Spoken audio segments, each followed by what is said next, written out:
Tonight on 7 News, high and dry, the moment police swooped on hawk stars in the US. A knife-edge vote hands families a cruel budget blow. A farmer's plea to Melburnians as the fuel crisis worsens. The Queen of the Turf, a royal reception at the MCG. The scramble to keep schools open as teachers prepare to walk off the job.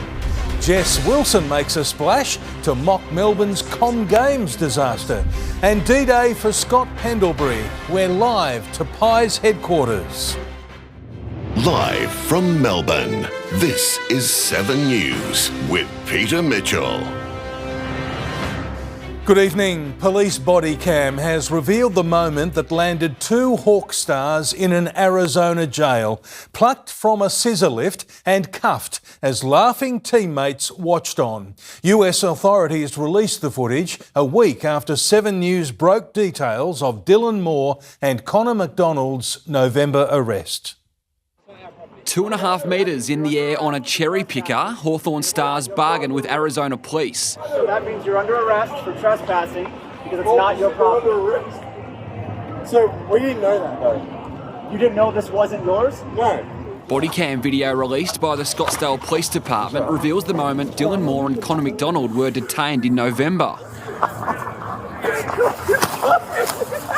Oh, you're under arrest. Before spending a night behind bars. Kept quiet for 4 months before 7 News' exclusive interview last week. Filled with disappointment, regret, stress and anxiety. I was in a cell overnight, not knowing how my friends and family, if they knew in Australia. Hawks teammates blurred in the vision provided by police, deemed innocent bystanders, laughing as Moore is handcuffed. If you walk up on me, you're going to go to jail as well. Just wait there. The travelling party were visiting Phoenix for high-performance training. Moore and McDonald instead sent home. Fined by the Hawks and forced to undergo community service, Moore stripped of his vice-captaincy. An initial drug paraphernalia charge against the 26-year-old was dropped. It just came out of your pocket with a roll. That's going to be evidence as well. After a bag with crystalline substance and a rolled $100 note was seized, prosecutors opted not to proceed. So that what we were standing on? Yep. What's the deal with it? So it's not our property, and the security guard was there telling you guys to get off, so he's responsible. Trespassing charges to go before Arizona court in July and August, both to continue playing for the Hawks. Mitch Cleary, 7 News. Mortgage holders have been dealt a cruel blow with the year's second interest rate rise set to hit family budgets hard.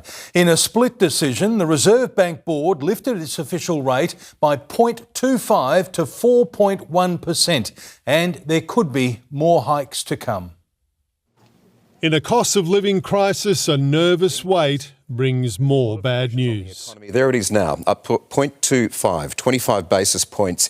Official interest rates rising for the second month in a row, up 25 basis points to 4.1%, lifting the average mortgage rate back above 6% as war rages over Iran. At a time of great uncertainty, this will put additional pressure on people. Increasing repayments on loans of $600,000 by $91 a month, $800,000 loans $121, and on $1 million $151 a month. The decision a close run thing, the vote on the Reserve Bank Monetary Board 5-4. A robust debate, the Governor says, all agreeing rates should rise, some wanting to wait until the next meeting in May, all realising that higher rates, combined with soaring fuel prices, will hurt. But it'll be much worse if inflation gets built into the fibres, and then we will see the costs of everything going up. Inflation has doubled from 1.9 to 3.8% in just 8 months. We've got an inflation challenge in our economy already, and developments in the Middle East are making that worse. The Governor, though, suggesting the main problem is homegrown. Higher petrol prices will add to inflation, but they're not the reason for today's decision. Inflation was already too high. Today's a day where the chickens come home to roost, the Emperor is naked, and the Emperor's name is the Treasurer Jim Chalmers. The outlook now, more pain ahead. We think the RBA will increase rates again in May. Retailers worried. Unfortunately, This will be another killer blow for confidence for consumers, but also for business. As the ACCC calls petrol bosses together, demanding they be open, transparent and not gouge their customers. The advice to motorists: if prices are high, drive on by. Do not reward a petrol station that has high prices. Go to the cheaper petrol stations if you can find them. The Energy Minister blaming shortages on panic buying. People going to Bunnings and buying out all the Bunnings jerry cans, that is unhelpful, that is un-Australian. Confident suppliers will soon pump up with export petrol diverted and some reserves released, rejecting talk of fuel rationing. I've been very clear, we are not anticipating that. Not quite Donald Trump's drill baby drill, but Angus Taylor does want to tap domestic oil. I think we need to drill more, 100%. Wanting a crude solution. All the big four banks took absolutely no time in passing on the rate hike in full, as Treasurer Jim Chalmers now finds himself being pushed and pulled over the May budget. On the one hand, he's being urged to cut spending to take pressure off inflation and interest rates, and on the other, to increase spending to give families some relief from higher inflation and interest rates. A fiscal balancing act with big dangers on both sides. Mitch? Mark Riley in Canberra, thank you. Royalty is colliding at the MCG tonight with the King and Queen of Denmark joining Hawthorn stars for a footy lesson. The pair spent the day touring the city, Queen Mary revealing she used to call Melbourne home. For all of the football royalty to walk this turf, I need to go back a bit. This would have to be the G's crowning moment. A new contender for Goal of the Year by Australia's own Queen Mary. The Danish king and his Tasmanian-born wife giving some young Hawks their own show-and-tell moment. Oh, really? It's pretty cool. Proving royals can sometimes complain. Oh, yeah. It's not as easy as I thought. Paran can now stake its claim to the Queen too. It's actually my old hometown. I lived here for 3 years and a lot's changed since then, but there's one thing that's still there, and that's the Prawn Pool. It's a place where I used to swim in the morning before work. On a stroll under the Commission flats through none other than Prince's Park, they gave one unknowing skateboarder a shock. Do you know who that is? Like the Queen or something? Queen Mary. Queen Mary. And King Frederick. Like Jesus' mum. Ahead of Queen Mary's address on Danish sustainability. We extend the life of not only our buildings, but the life of our culture. That theme continued at the Port of Melbourne. At Government House, it was appropriately regal. Queen Mary and I hope that many new, possibly historical, outcomes will materialise between Denmark and Australia.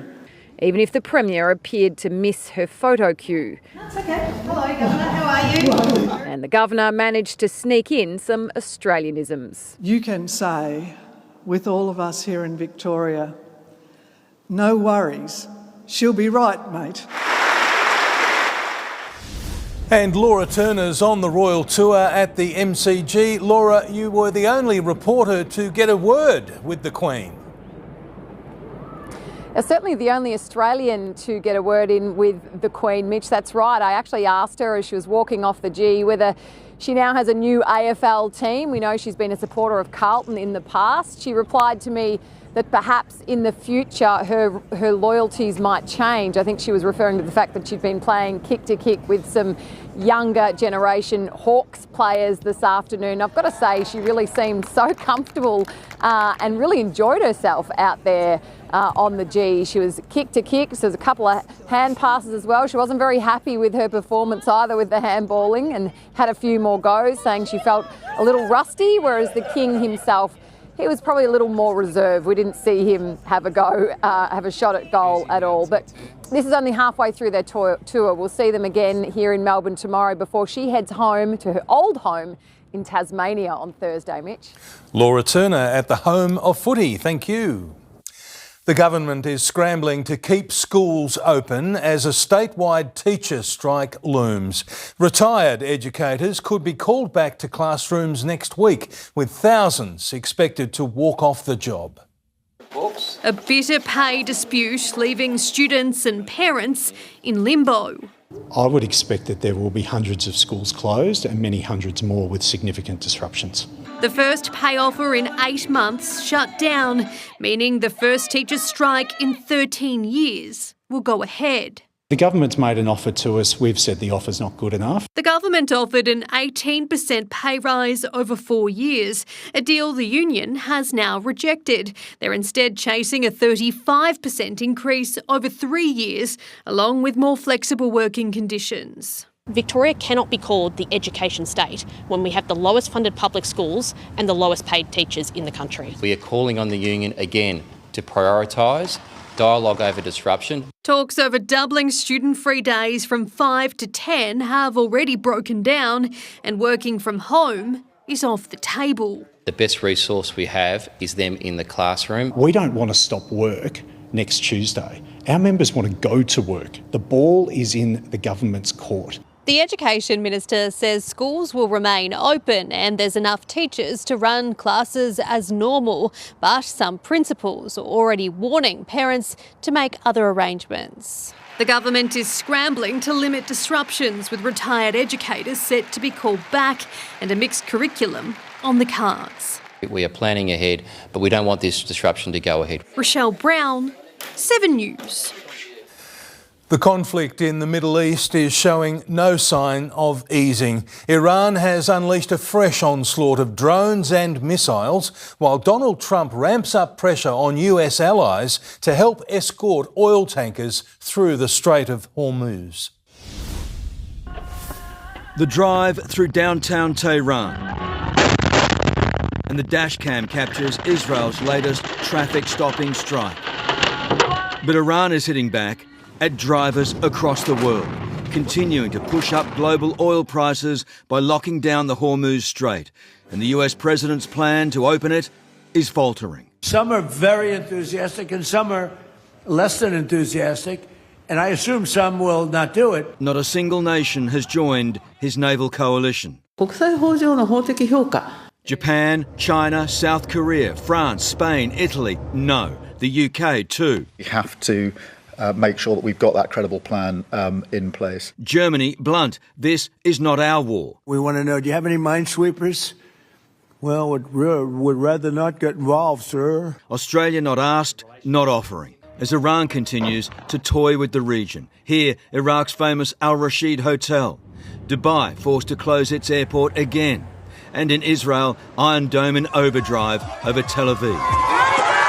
Local soldiers cheer as it's shot down. In the country's north, Israel continues its crushing assault on Lebanon. 7 News witness to the build-up, new recruits, backpacks on, trucks filled with artillery shells and ordnance bound for the border. Israel has 3 divisions parked and more incoming as they push further into southern Lebanon. Well, we're only a short distance away from the border with Lebanon, as you can see right there. And all through the afternoon, the Israelis have been firing these artillery shells into this area. They know there are Hezbollah in that area right in front of us. Israeli residents cheer them on. I hope the Israel army finish the job this time. But the jet strikes and artillery are relentless. They know that if the people... Well, as that blast goes off, there's an alarm going off as well. See? Yeah, that is telling you what. So we're very close here. Yeah. Oh, it's right there. It's right there. Well, you can hear there the sounds of artillery fire from the Israeli side into Lebanon here, just metres away. A lot of people on that side of the fence are worried that the Israeli army is about to turn this part of Lebanon into the next Gaza. It's being flattened. 1 million Lebanese now forced to flee. 850 killed. The Rida Taki family we brought you last night burying their 4 daughters today. The youngest was 6. 10% of Lebanon's deaths are children. And Chief Reporter Chris Reason is in Tel Aviv. Chris, Israel's strikes on Beirut have continued overnight. Good evening, Peter. The Israeli military spokesman telling us that the strikes were limited but targeted. There are fears in Lebanon, though, that Israel is basically attempting here a potential occupation of large parts of their country. A coalition of other nations, including Canada, the UK, Germany, France and Italy, have issued a joint statement calling for urgent peace talks, saying that it will be devastating humanitarian consequences if that ground force invasion does go ahead. Now, in Iran, they're warning that America risks a Vietnam-style war, as we're getting reports that the crew of the aircraft carrier, the USS Gerald Ford, has been told they could be on this deployment until May. Peter, that means America's preparing for another 6 weeks of possible war. Chris Reason in Israel, thank you. Back home, Melbourne Cup winning jockey Michelle Payne and her brother, champion trainer Patrick, have paid tribute to the driver killed in a crash near Meredith yesterday. They say Peter Butler brought character and laughter to their jump-out mornings and he will be sorely missed. The racing family also confirmed a third unraced horse died as a result of the crash. The driver was on his way to Camperdown Trials when he lost control on a tight bend. Crown Melbourne is set to cut around 200 full-time jobs. The casino says its gaming team has been identified for changes, with voluntary redundancies to be offered first. It insists it won't weaken responsible gaming obligations. Crown is Victoria's largest single-site private employer, with almost 14,000 staff. Scott Pendlebury is fronting the tribunal tonight as we go to air. Beck Maddern, it's the first time in his storied career. It is, Peter. He is fighting a one-game ban for rough conduct. Chief football reporter Mitch Cleary is at Magpie headquarters for us tonight. Hi to you, Mitch. His clean record is under threat this evening. Well, Beck, right now behind us, Scott Pendlebury is appearing via video link at his first ever tribunal hearing at any level of sport. The Pies have even referenced his clean record at junior basketball level to try and get him off this one-match ban. There's been an argument over what constitutes a bump, and you guessed it, the Pies have turned to biomechanics to clear his name. Pendlebury saying he simply had to brace to avoid knocking out his Adelaide opponent, and he didn't know he'd made head contact until he saw the video the next day. Now, both parties, the AFL and Collingwood, have just wrapped up giving evidence. The tribunal has headed off to deliberation. We should have an outcome very shortly when we speak again in sport. Beck? OK, keep us posted. Thank you very much, Mitch. Well, also ahead, the Bombers hit back at the critics who are lining up to take aim. Exclusive details on the length North Melbourne is going to for their young star, and the Demons celebrate St Patrick's Day honouring one of the greats of their club. And Caroline Wilson joins me to discuss the two biggest issues of the last 24 hours. That's coming up, Peter. OK, see you then. Thank you, Beck. The state opposition is making a splash online in a cheeky new video taking aim at the government. Today would have been the opening ceremony for the Commonwealth Games here in Victoria.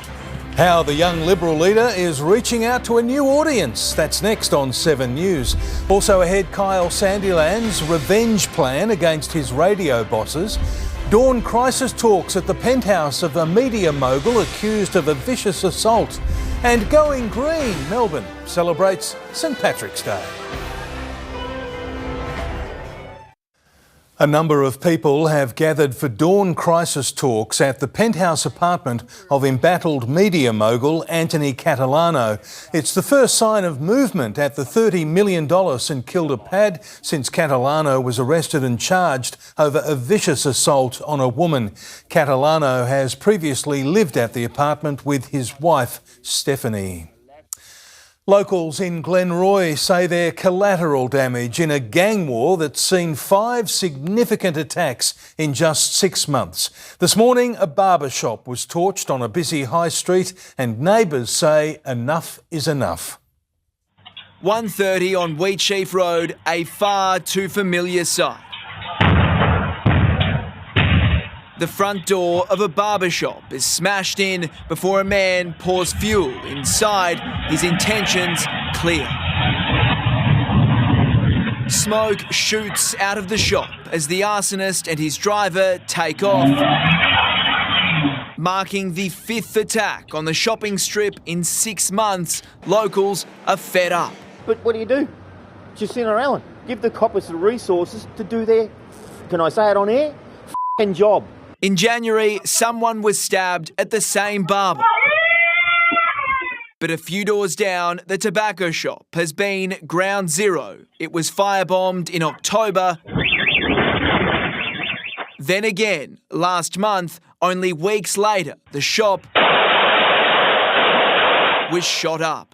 It happens like once a month now because my owner is not here now, and sometimes I feel scared. A sentiment shared by customers, now being driven away.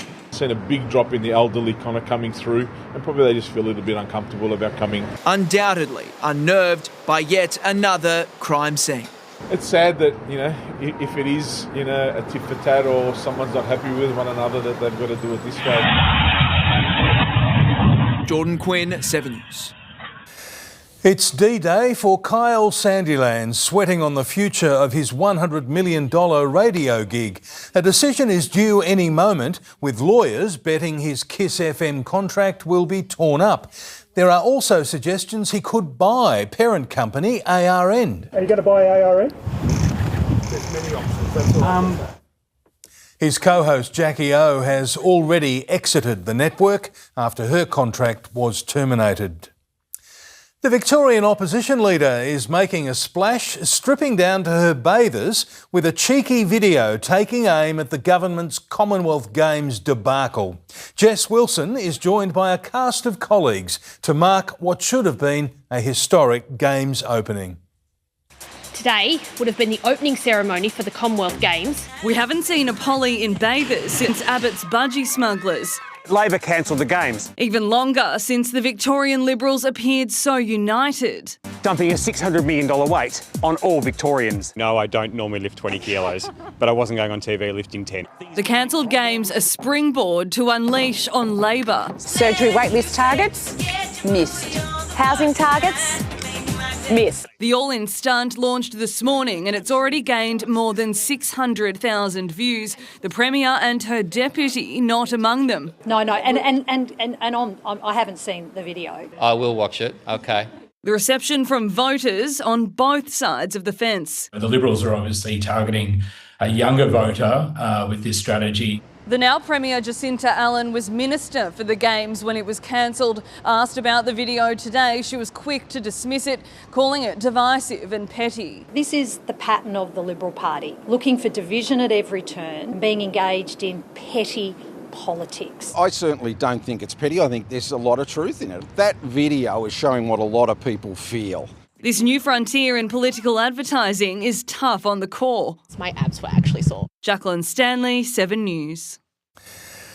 To be sure, St Patrick's Day celebrations are in full swing across Melbourne this evening.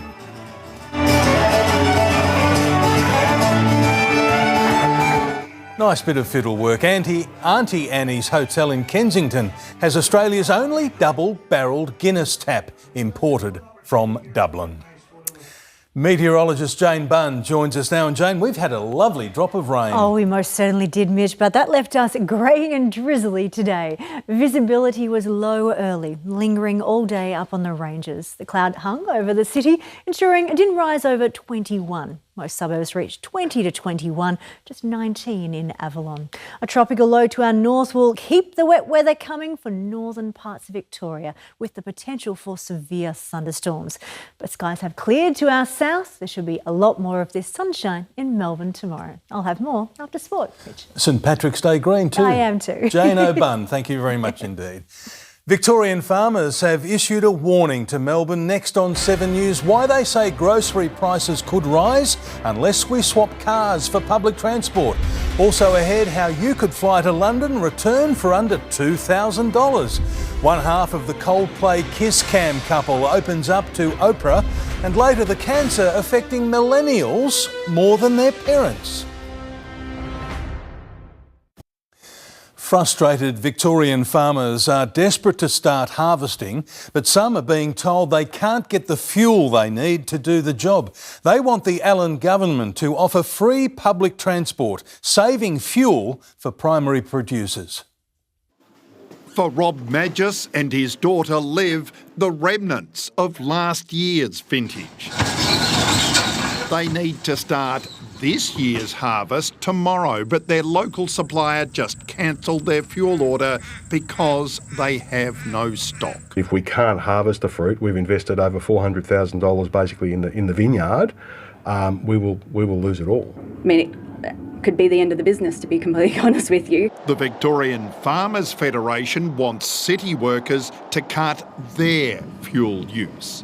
Leaving the car at home, catching public transport is one way they can practically make a difference. He pleads for incentives from government. Who might say, you know what, until this situation is relieved, we're happy to provide free public transport, we're happy to run extra services so people aren't crammed on. The Allen government held 2 fuel emergency meetings today. The State Control Centre will now monitor supply. A Fair Fuel Task Force will monitor prices. But the advice remains very, very clear from the Commonwealth that there is not an issue at present with supply. little solace for the fuel-dry Madgis family estate. How quickly do you need it? We need it tomorrow. You work all year to get to the point where we're at now, and to maybe not be able to actually get it off the vine, it's really terrifying. Nick McCallum, 7 News. A body has been discovered in a burnt-out Greensboro house. An initial search by emergency crews found nothing, but parts of the structure had been inaccessible. Investigators are now working to identify the victim and establish just what caused the blaze. The woman at the centre of the viral Coldplay kiss cam moment has sat down with Oprah Winfrey. Former HR executive Kristen Cabot was captured in the arms of her then boss, but insists it was not an affair. The mother of 2 revealing her estranged husband was also at the show. Messaged me and said he knows how closely Andy and I work together. He knows we got lunches and got drinks. It was fine. So he knew that there was a relationship there. Oh, it's so great. The former astronomer boss is yet to speak publicly. British Airways has made its long-awaited return to Melbourne, and it's giving travellers another option to get to Europe. It comes as Jetstar improves its offering with a new way to upgrade to business class. 20 years since they last flew here, British Airways is swapping toy planes at Tullamarine to the real thing. A new daily service to London via Kuala Lumpur starts January. As exciting as that is, from Bundoora to Buckingham Palace and return, it's also about the jobs and the economic growth. Sale fares to launch the new route are coming in hot, flying the Boeing 787. That has their first class product all the way through to their economy product. Again, that competitive airfare under $2,000 return from London. The connection goes through KL, unlike Sydney's Singapore route. We see significant growth for the UK market, in particular for this state, outstripping other states in growth for the last years. Exclusive pictures inside Jetstar's maintenance hangar in Hong Kong show the budget airline's new business and economy seats being installed on a Boeing 787. The refreshed aircraft, with more premium seats and Wi-Fi, returns to service in a couple of weeks. And for the first time, Jetstar passengers will be able to put in a cash bid to secure that business class upgrade. Eventually, they'll allow the use of Qantas frequent flyer points to do the same thing. Webjet has noticed the Middle East conflict is potentially changing travel habits. In the first 12 days of March, Ho Chi Minh, Bali, Tokyo and Manila are all more popular than the same time last year. At home, the Gold Coast, Sunshine Coast, Hobart and Cairns show increased bookings too. Blake Johnson, 7 News. Now updating Victoria's blood supply from Lifeblood. New and existing donors across the state are being urged to book a donation. Right now, blood is being used faster than it's being replenished, and supply has reached concerning levels. There are over 8,000 empty appointments, and Lifeblood needs you to give blood now. Please search Lifeblood Supply or visit lifeblood.com.au to book your donation. Cancer scientists have discovered millennials are more at risk than their parents, but the biggest surprise is why. That's next. Also ahead on 7 News, extraordinary video as a truck runs out of control in the suburbs. King Charles tries his hand on the DJ decks. And in sport, the Bombers hit back at a premiership star.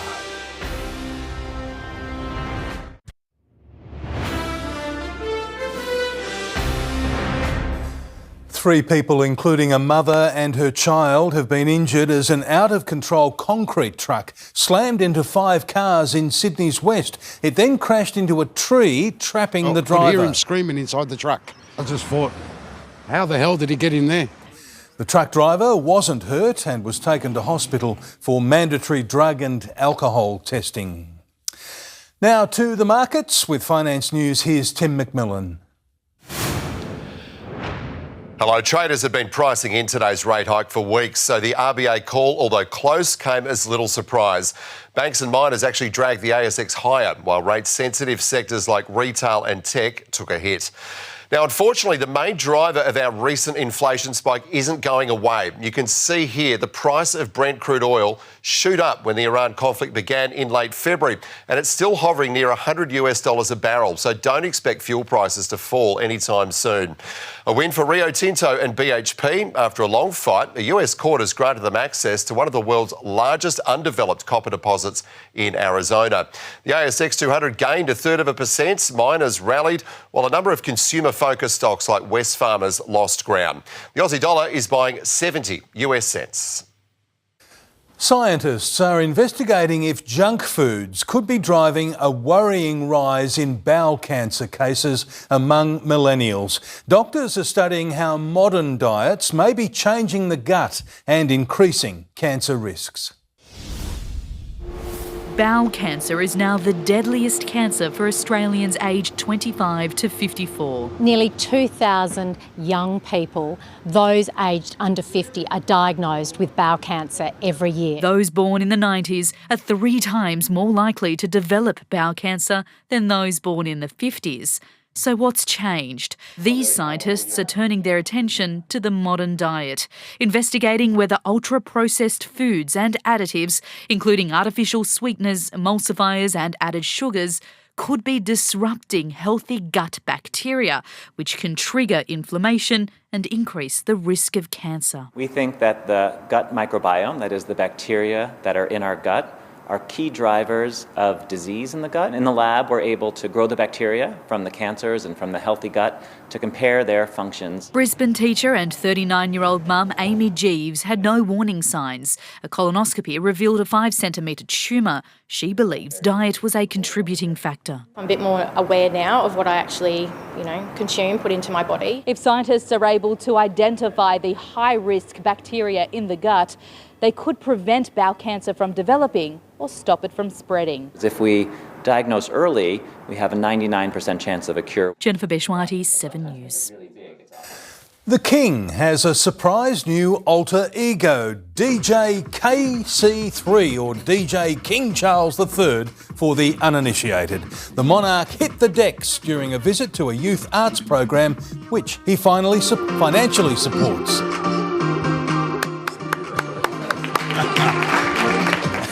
It's unclear what song he was mixing, but it certainly doesn't sound like God Save the King, does it?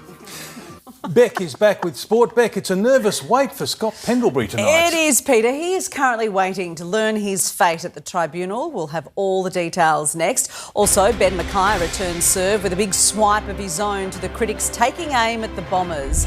The Blues teammate that's helped inspire Jagger Smith to get back on the park. How the Demons plan to honour a club great for St Patrick's Day. And the Matildas' moment of truth in the Asian Cup. Welcome back. The latest on Scott Pendlebury in a moment for you. But first, the critics are already circling Essendon with suggestions they're no longer a Big Four club in the AFL. But the Bombers are trying to keep a level head after their round 1 drubbing.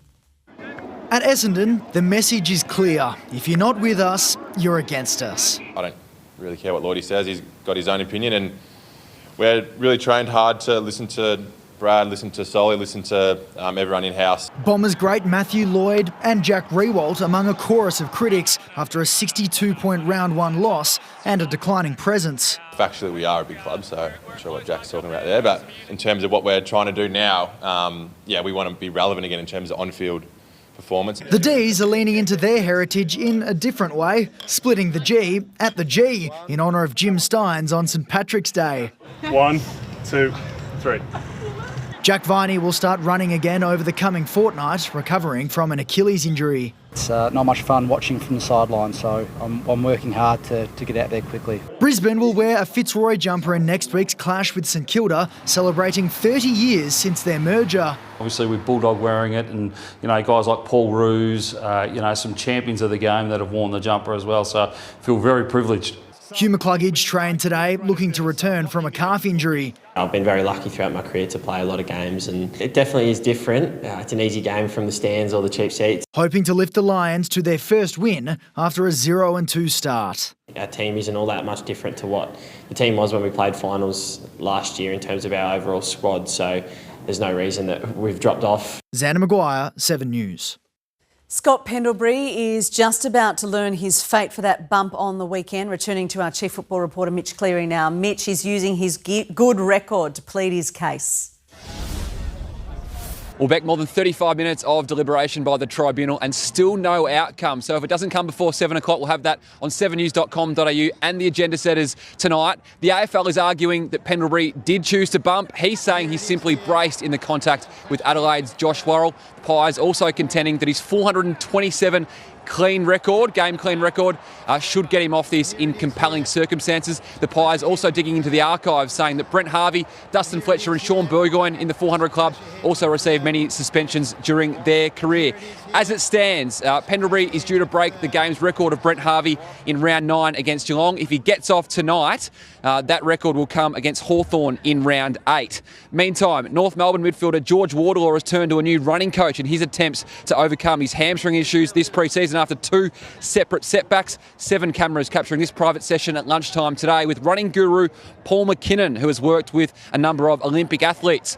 The Roos have confirmed that Wardlaw is available this week, but he's still no guarantee to travel to Perth to face West Coast. And elsewhere, just finally, St Kilda will be out Jack McRae for the next fortnight after a knee injury of his own. Beck? Mitch Cleary, thank you. Well, Carlton's Jagger Smith already has high hopes of being a damaging midfielder in the competition. The AFL's rising star for round 1 sought guidance from Sam Walsh after spending last year on the sidelines with an ACL injury. He's the guy that I want to try to be like in the AFL. He's a running player. He works hard both sides of the footy, and to look at him in depth and his games was really beneficial for me because that's that next step. Adam Chera and Adam Sard are back running from hamstring injuries. The club is hopeful they can return in round 3 after the bye. Well, the fallout continues from Dylan Moore and Connor McDonald's overseas arrest. Caroline Wilson joins me now. Caro, good to see you for the first time this year. You too. Could the club have handled this differently? They could have, Beck. This story was broken a week ago by Mitch Cleary on 7 News, and a week later, more vision still emerging. You led your bulletin with it tonight.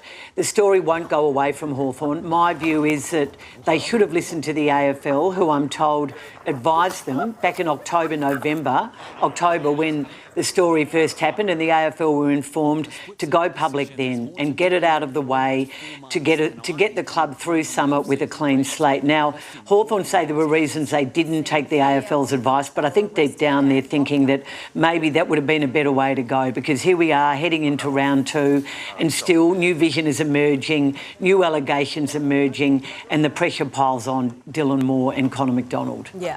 All right, another issue. Matthew Pavlich is under pressure still in the wake of the Bondi script saga.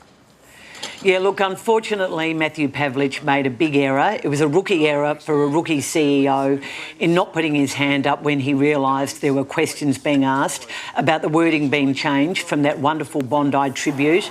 He'll be all right because his president, Andrew Pridham, will back him, having picked him in a captain's pick to take over from Tom Harley as CEO. But he's learned a valuable lesson.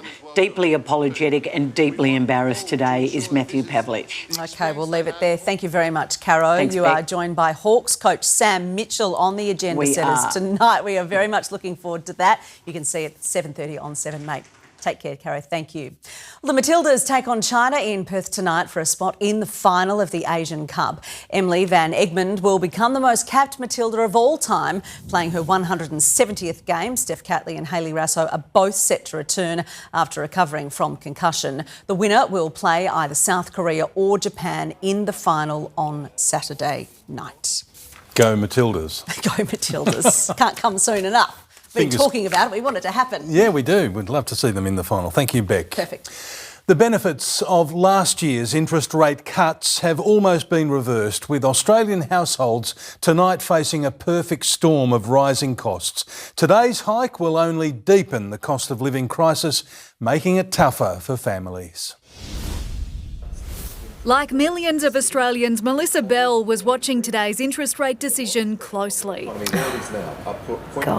The increase to 4.1% will add more than $100 a month to her home loan repayments, putting the household budget under even more pressure. We're feeling the pinch everywhere, so it's disappointing that we're now going to have to find money from somewhere else. Do not take this rate hike lying down. Switching to interest only or extending your loan term can make repayments lower, but will sting long term.